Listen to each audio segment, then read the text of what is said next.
Good morning students. आज हम 12वीं कक्षा का इतिहास का 9वां लेसन जो हमारा चल रहा था उसका पार्ट 3 शुरू करेंगे आदर्श राज्य से। कि मुग़ल दरबार में जो आदर्श राज्य की क्या डेफिनेशन थी। एक दैवीय प्रकाश दरबारी इतिहासकारों ने कई साक्ष्यों का हवाला देते हुए ये दिखाया कि मुग़ल राजाओं को सीधे ईश्वर से शक्ति मिली थी। उनके द्वारा वर्णित दंत कथाओं में से एक मंगोल रानी अलान कुआ की कहानी है, जो अपने शिविर में आराम करते समय सूर्य की किरण द्वारा गर्भवती हुई थी। उसके द्वारा जन्म लेने वाली संतान पर इस दैवीय प्रकाश का प्रभाव था। इस प्रकार पीढ़ी दर पीढ़ी यह प्रकाश हस्तांतरित होता रहा। ईश्वर से जो निसृत प्रकाश को ग्रहण करने वाली चीज़ों के पदानुक्रम में मुग़ल राजत्व को अबुल फजल ने सबसे ऊंचे स्थान पर रखा। इस विषय में वह प्रसिद्ध ईरानी सूफ़ी शिहाबुद्दीन सोहरावर्दी के विचारों से प्रभावित था, जिसने सर्वप्रथम इस प्रकार का विचार प्रस्तुत किया था। इस विचार के अनुसार एक पदानुक्रम के तहत एक दैवीय प्रकाश राजा में संप्रेक्षित होता था, जिसके बाद राजा अपनी प्रजा के लिए आध्यात्मिक मार्गदर्शन का स्रोत बन जाता था। इतिवृत्तों के विवरण का साथ देने वाले चित्रों ने इन विचारों को इस तरीके से संप्रेक्षित किया कि उन्होंने देखने वालों के मन मस्तिष्क पर स्थायी प्रभाव डाला। 17वीं शताब्दी से मुग़ल कलाकारों ने बादशाहों को प्रभामंडल के साथ चित्रित करना शुरू किया। ईश्वर के प्रकाश के प्रतीक के रूप में इन प्रभामंडलों को उन्होंने ईसा और वर्जिन मेरी के यूरोपीय चित्रों में देखा था। तो इस तरह से जो एक राजत्व का सिद्धांत है, मुग़ल दरबार के जो राजा थे वो अपने आप को ईश्वर द्वारा भेजा हुआ शासन करने के लिए इस धरती पर कि वह जाकर शासन करेगा, और उन्होंने अपने आप को ईश्वर की संतान बताकर कि प्रजा पर आप शासन करोगे। ये उनका दैवी सिद्धांत था कि देवताओं ने हमें शासन करने के लिए भेजा है। सुलह ए कुल एकीकरण का स्रोत। मुग़ल इतिवृत्त साम्राज्य को हिंदुओं, जैनों, जरतुस्त्रियों और मुसलमानों जैसे अनेक भिन्न भिन्न निर्जातीय और धार्मिक समुदायों को समाविष्ट किए हुए साम्राज्य के रूप में प्रस्तुत करते हैं। सभी तरह की शांति और स्थायित्व के स्रोत रूप में बादशाहों सभी धार्मिक और निर्जातीय समूहों से ऊपर होता था। इसके बीच मध्यस्थता करता था तथा वह सुनिश्चित करता था कि न्याय और शांति बने रहे। अबुल फजल सुलह ए कुल के आदर्श को प्रबुद्ध शासन की आधारशिला बताता है। सुलह ए कुल में यूँ तो सभी धर्मों और मतों को अभिव्यक्ति की स्वतंत्रता थी, किंतु उसकी एक शर्त थी कि वे राज्य सत्ता को क्षति नहीं पहुंचाएंगे अथवा आपस में नहीं लड़ेंगे। तो सुलह ए कुल की नीति अकबर के द्वारा चलाई गई थी, जिसमें सभी धर्मों को समान रूप से अधिकार दिया गया था और सभी को शांति से रहने के लिए इस धर्म में नियम बनाए गए थे। सुलह ए कुल का आदर्श राज्य नीतियों के जरिए लागू किया गया। मुग़लों के अधीन अभिजात वर्ग मिश्रित किस्म का था, अर्थात उसमें ईरानी, तुरानी, अफ़गानी, राजपूत, दक्खनी सभी शामिल थे। इन सब को दिए गए पद और पुरस्कार पूरी तरह से राजा के प्रति उनकी सेवा और निष्ठा पर आधारित थे। इसके अलावा अकबर ने 1563 में तीर्थ यात्रा कर तथा 1564 में जजिया को समाप्त कर दिया। तीर्थ यात्रा कर और जजिया कर ये दोनों ही धार्मिक कर थे। जजिया कर जो मुसलमानों के अतिरिक्त दूसरे धर्म के लोग रहते थे उन पर लगाया गया था, क्योंकि ये दोनों कर धार्मिक पक्षपात पर आधारित थे। साम्राज्य के अधिकारियों को प्रशासन में सुलह कुल के नियम का अनुपालन करने के लिए निर्देश दे दिए गए थे। सभी मुग़ल बादशाहों ने उपासना स्थलों के निर्माण व रखरखाव के लिए अनुदान दिए। यहाँ तक कि युद्ध के दौरान जब मंदिरों को नष्ट कर दिया जाता था तो बाद में उनकी मरम्मत के लिए अनुदान जारी किए थे। ऐसा हमें शाहजहाँ और औरंगजेब के शासन में पता चलता है। हालांकि औरंगजेब के शासनकाल में गैर मुसलमान प्रजा पर जजिया फिर से लगा दिया गया था। सामाजिक अनुबंध के रूप में न्यायपूर्ण प्रभुसत्ता। अबुल फजल ने प्रभुसत्ता को एक सामाजिक अनुबंध के रूप में परिभाषित किया है। वह कहता है कि बादशाह अपनी प्रजा के 4 तत्वों की रक्षा करता है: जीवन, जन, धन और माल, सम्मान और विश्वास, और इसके बदले में वह आज्ञा पालन तथा संसाधनों में हिस्से की मांग करता है। केवल न्यायपूर्ण संप्रभु ही शक्ति और दैवीय मार्गदर्शन के साथ इस अनुबंध का सम्मान कर पाते हैं।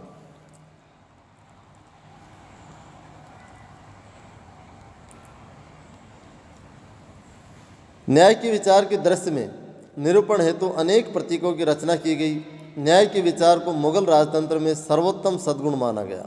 कलाकारों द्वारा प्रयुक्त सर्वाधिक पसंदीदा प्रतीकों में से एक था एक दूसरे के साथ चिपटकर शांतिपूर्वक बैठे हुए शेर और बकरी। इसका उद्देश्य राज्य को एक ऐसे क्षेत्र के रूप में दिखाना था जहाँ दुर्बल और सबल सभी परस्पर सद्भाव से रह सकते थे। सचित्र बादशाह नामा के दरबारी दृश्यों में ऐसे प्रतीक का अंकन बादशाह के सिंहासन के ठीक नीचे आले में हुआ है। इसके बाद आता है राजधानियाँ और दरबार। मुगल साम्राज्य का हृदय स्थल उसकी राजधानी नगर था, जहाँ दरबार लगता था। 16वीं और 17वीं शताब्दियों के दौरान मुगलों की राजधानियाँ बड़ी तेज़ी से स्थानांतरित होने लगी। हालांकि बाबर ने लोदियों की राजधानी आगरा पर अधिकार कर लिया था तथा उसके शासन के 4 वर्षों के दौरान राजसी दरबार भिन्न भिन्न स्थान पर लगाए जाते रहे। 1560 के दशक में अकबर ने आगरा के किले का निर्माण करवाया। इसे आसपास के क्षेत्रों की खदानों से लाए गए लाल बलुआ पत्थर से बनाया गया था। 1570 के दशक में उसने फतेहपुर सीकरी में एक नई राजधानी बनाने का निर्णय लिया। इस निर्णय का कारण यह हो सकता है कि सीकरी अजमेर को जाने वाली सीधी सड़क पर स्थित था, जहाँ शेख मोइनुद्दीन चिश्ती की दरगाह उस समय एक महत्वपूर्ण तीर्थ स्थल बन चुकी थी। मुगल बादशाहों के चिश्ती सिलसिले के सूफियों के साथ घनिष्ठ संबंध बने रहे। अकबर ने सीकरी में जुमा मस्जिद के बगल में ही शेख सलीम चिश्ती के लिए सफ़ेद संगमरमर का एक मकबरा बनाने का आदेश दिया। विशाल मेहराबी प्रवेश द्वार, जिसे हम बुलंद दरवाजे के नाम से जानते हैं, के निर्माण का उद्देश्य वहाँ आने वाले लोगों को गुजरात में मुगल विजय की याद दिलाना था। 1585 में उत्तर पश्चिम को और अधिक नियंत्रण में लाने के लिए राजधानी को लाहौर स्थानांतरित कर दिया गया और इस तरह 13 वर्षों तक अकबर ने इस सीमा पर गहरी चौकसी बनाए रखी। शाहजहां ने विवेकपूर्ण राजकोषीय नीतियों को आगे बढ़ाया तथा इमारत निर्माण के अपने शौक को पूरा करने के लिए पर्याप्त धन इकट्ठा कर लिया। जैसा कि आपने पहले के शासकों के संदर्भ में देखा, राजतंत्रीय संस्कृतियों में इमारत निर्माण कार्य राजवंशीय सत्ता, धन तथा प्रतिष्ठा का सर्वाधिक स्पष्ट और ठोस प्रतीक था। मुसलमान शासकों के संदर्भ में इसे धर्मनिष्ठा के कार्य के रूप में देखा जाता था। 1648 में दरबार, सेना व राजसी खानदान आगरा से नई निर्मित शाही राजधानी शाहजहानाबाद चले गए। दिल्ली के प्राचीन रिहायशी नगर में शाहजहानाबाद एक नई और शाही आबादी थी। यहाँ लाल किला, जामा मस्जिद, चांदनी चौक के बाजार की वृक्ष विधि और अभिजात वर्ग के बड़े बड़े घर थे। शाहजहाँ का ये नया शहर विशाल एवं भव्य राजतंत्र की ज़्यादा औपचारिक कल्पना को व्यक्त करता था। मुगल दरबार, शासक पर केंद्रित दरबार की भौतिक व्यवस्था ने शासक के अस्तित्व को समाज के हृदय के रूप में प्रदर्शित किया। इसका केंद्र बिंदु इस प्रकार राज सिंहासन अथवा तख्त था, जिसने संप्रभु के कार्यों को भौतिक स्वरूप प्रदान किया था। इसे एक ऐसे स्तंभ के रूप में देखा जाता था जिस पर धरती टिकी हुई थी। सहस्राब्दियों से भारत में राजतंत्र का प्रतीक रही छतरी शासक की कांति को सूर्य की कांति से पृथक करने वाली मानी जाती थी। इतिवृत्तों ने मुगल सम्राट वर्गों के बीच हैसियत को निर्धारित करने वाले नियमों को बड़ी सुस्पष्टता से सामने रखा। दरबार में किसी की हैसियत इस बात से निर्धारित होती थी कि वह शासक के कितना पास है और दूर बैठा है।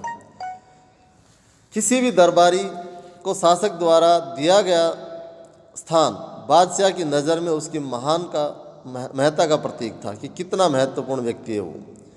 एक बार जब बादशाह सिंहासन पर बैठ जाता था तो किसी को भी अपनी जगह से कहीं और जाने की अनुमति नहीं थी और न ही कोई अनुमति के बिना दरबार से बाहर जा सकता था।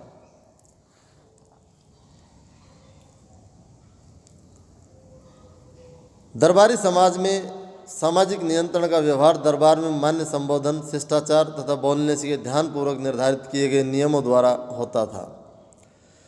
शिष्टाचार का जरा सा भी उल्लंघन करने पर ध्यान दिया जाता था और उस व्यक्ति को तुरंत ही दंडित किया जाता था। बादशाह अपने दिन की शुरुआत सूर्योदय के समय कुछ व्यक्तिगत धार्मिक प्रार्थनाओं से करता था और इसके बाद वह पूर्व की ओर मुँह किए एक छोटे छज्जे अर्थात झरोखे में आता था। इसके नीचे लोगों की भीड़ बादशाह की एक झलक पाने का इंतजार करती थी।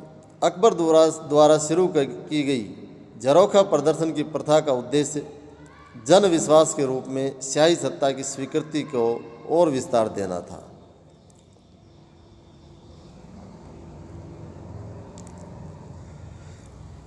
झरोखे में 1 घंटा बिताने के बाद बादशाह अपनी सरकार के प्राथमिक कार्यों के संचालन हेतु सार्वजनिक सभा भवन दीवान आम, जो सार्वजनिक सभा भवन होता था, में आता।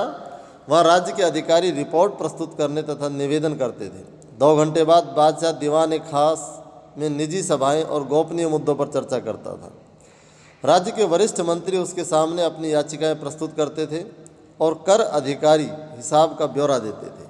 कभी कभी बादशाह उच्च प्रतिष्ठित कलाकारों के कार्यों अथवा वास्तुकारों के द्वारा बनाए गए इमारतों के नक्शों को देखता। सिंहासन रोहण की वर्षगांठ, ईद, शब-ए-बारात तथा होली जैसे कुछ विशिष्ट अवसरों पर दरबार का माहौल जीवंत उठता था। सजे हुए डिब्बों में रखी सुगंधित मोमबत्तियां और महलों की चारदीवारी पर लटक रहे रंग बिरंगे बंदरवार आने वाले पर आश्चर्यजनक प्रभाव छोड़ते थे। मुगल शासक वर्ष में 3 मुख्य त्यौहार मनाए जाते थे। सूर्य वर्ष और चंद्र वर्ष के अनुसार शासक का जन्मदिन और बसंतागमन पर फारसी नव वर्ष। ये चित्र उनके दरबार में मनाए गए त्योहारों का प्रदर्शन कर रहे हैं कि किस प्रकार से त्यौहार मनाए जाते थे।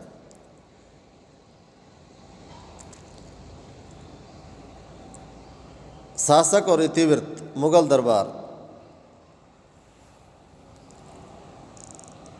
पदवियां, उपहार और भेंट। राज्याभिषेक के समय अथवा किसी शत्रु पर विजय के बाद मुगल बादशाह विशाल पदवियां ग्रहण करते थे।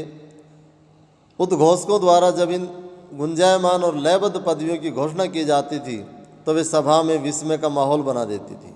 मुगल सिक्कों पर राजसी नयाचार के साथ शासनरत बादशाह की पूरी पदवी होती थी।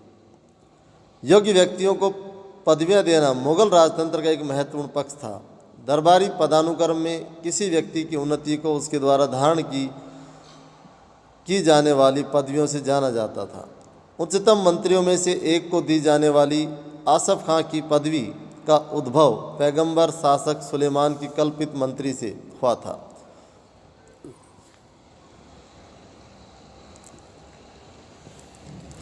अन्य पुरस्कारों में सम्मान का जामा भी शामिल था, जिसे पहले कभी न कभी बादशाह द्वारा पहना गया हुआ होता था, इसलिए समझा जाता था कि वह बादशाह के आशीर्वाद का प्रतीक है। सरप्पा यानी सर से पांव तक एक अन्य उपहार था। इस उपहार के 3 हिस्से हुआ करते थे, जामा, पगड़ी और पटका। बादशाह द्वारा अक्सर रत्न जड़ित आभूषण भी उपहार के रूप में दिए जाते थे। बहुत खास परिस्थितियों में बादशाह कमल की मंजरियों वाला रत्न जड़ित गहनों का सेट भी उपहार प्रदान करता था। तो इस तरह से मुगल दरबार में ये उपहार भी दिए जाते थे। शाही परिवार। हरम शब्द का प्रयोग प्राय मुगलों की घरेलू दुनिया की ओर संकेत करने के लिए होता है। ये शब्द फारसी से निकला है, जिसका तात्पर्य है पवित्र स्थान। हरम शब्द से क्या तात्पर्य है? हरम शब्द का तात्पर्य क्या है? पवित्र स्थान, जो फारसी भाषा से निकला है। मुगल परिवार में बादशाह की पत्नियां और उपपत्नियां उसके नज़दीकी और दूर के रिश्तेदार, व महिला परिचारिकाएं तथा मुगल जो गुलाम होते थे। बहुविवाह प्रथा भारतीय उपमहाद्वीप में विशेषकर शासक वर्गों में व्यापक रूप से प्रचलित थी। राजपूत कुलों एवं मुगलों दोनों के लिए विवाह राजनीतिक संबंध बनाने व मैत्री संबंध स्थापित करने का एक तरीका था। विवाह में पुत्री को भेंट स्वरूप दिए जाने के साथ प्राय एक क्षेत्र भी उपहार में दे दिया जाता था। इसमें विभिन्न शासक वर्गों के बीच पदानुक्रमिक संबंधों की निरंतरता सुनिश्चित हो जाती थी। इस तरह के विवाह और उनके फलस्वरूप विकसित संबंधों के कारण ही मुगल बंधुता के एक व्यापक तंत्र का निर्माण कर सके। इससे वे महत्वपूर्ण वर्गों से जुड़े और उन्हें एक वृद्ध साम्राज्य को इकट्ठा करने में मदद मिलती है।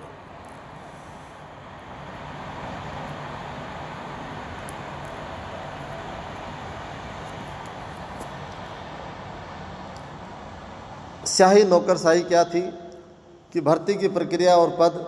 मुगल इतिहास विशेषकर अकबरनामा ने साम्राज्य की एक ऐसी कल्पना दी जिसमें क्रिया और सत्ता लगभग पूरी तरह से एकमात्र बादशाह में निहित होती थी, जबकि शेष राज्य को बादशाह के आदेशों का अनुपालन करते हुए प्रदर्शित किया जाता था। किंतु मुगल राजतंत्र के बारे में इन इतिहासों से प्राप्त समृद्ध जानकारियों को हम ध्यान से देखें तो हम उन तरीकों को समझ सकते हैं जिनमें कई भिन्न भिन्न प्रकार की संस्थाओं पर आधारित शाही संगठन प्रभावशाली ढंग से कार्य करने में सक्षम हुआ। मुगल राज्य का एक महत्वपूर्ण स्तंभ इसके अधिकारियों का दल था, जिसे इतिहासकार सामूहिक रूप से अभिजात वर्ग भी कहते थे। अभिजात वर्ग जो अमीर वर्ग होता था, तो मुगल दरबार में जो अधिकारी लोग थे उन्हें अभिजात वर्ग के रूप में जाना जाता था। अभिजात वर्ग में भर्ती विभिन्न निर्जातीय तथा धार्मिक समूहों से होती थी। इससे सुनिश्चित हो जाता था कि कोई भी दल इतना बड़ा न हो कि वह राज्य की सत्ता को चुनौती दे सके। मुगलों के अधिकारी वर्ग को गुलदस्ते के रूप में वर्णित किया जाता था, जो वफादारी से बादशाह के साथ जुड़े हुए थे। साम्राज्य के निर्माण के आरंभिक चरण से ही तुरानी और ईरानी अभिजात अकबर की शाही सेवा में उपस्थित थे। इसमें से कुछ हुमायूं के साथ भारत चले आए और कुछ अन्य बाद में मुगल दरबार में आए। 1560 से आगे भारतीय मूल के दो शासकीय समूह राजपूतों व भारतीय मुसलमानों ने शाही सेवा में प्रवेश किया। इनमें नियुक्त होने वाला प्रथम व्यक्ति एक राजपूत मुखिया अंबर का राजा भारमल कछवाहा था, जिसकी पुत्री से अकबर का विवाह हुआ था। शिक्षा और लेखा शास्त्र की ओर झुकाव वाले हिंदू जातियों के सदस्यों को भी पदोन्नत किया जाता था। इसका एक प्रसिद्ध उदाहरण अकबर के वित्त मंत्री टोडरमल का है, जो खत्री जाति का था। सैन्य अभियानों में अभिजात अपनी सेनाओं के साथ भाग लेते थे तथा प्रांतों में साम्राज्य के अधिकारी के रूप में कार्य करते थे। प्रत्येक सैन्य कमांडर घुड़सवारों की भर्ती करता था, उन्हें हथियारों आदि से लैस करता और उन्हें प्रशिक्षण देता। घुड़सवारी फौज मुगल फौज का अपरिहार्य अंग था। घुड़सवार सिपाही शाही निशान से पार्श्व भाग में दागे गए उत्कृष्ट श्रेणी के घोड़े रखते थे।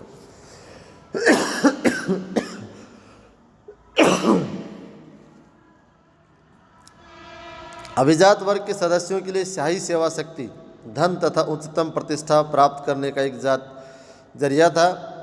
सेवा में आने का इच्छुक व्यक्ति एक अभिजात के जरिए याचिका देता था। उस याचिकाकर्ता को सुयोग्य माना जाता था तो उसे मनसब प्रदान किया जाता था। मीर बख्शी खुले दरबार में बादशाह के दाएं ओर खड़ा होता था तथा नियुक्ति और पदोन्नति के सभी उम्मीदवारों को प्रस्तुत करता था, जबकि उसका कार्यालय उसकी मोहर व हस्ताक्षर के साथ बादशाह की मोहर व हस्ताक्षर वाले आदेश तैयार करता था। केंद्र में दो अन्य महत्वपूर्ण मंत्री थे, दीवान आला वित्त मंत्री, सदर उस सुदूर मदद एमास और अनुदान का मंत्री, और स्थानीय न्यायाधीश अथवा काजियों की नियुक्ति।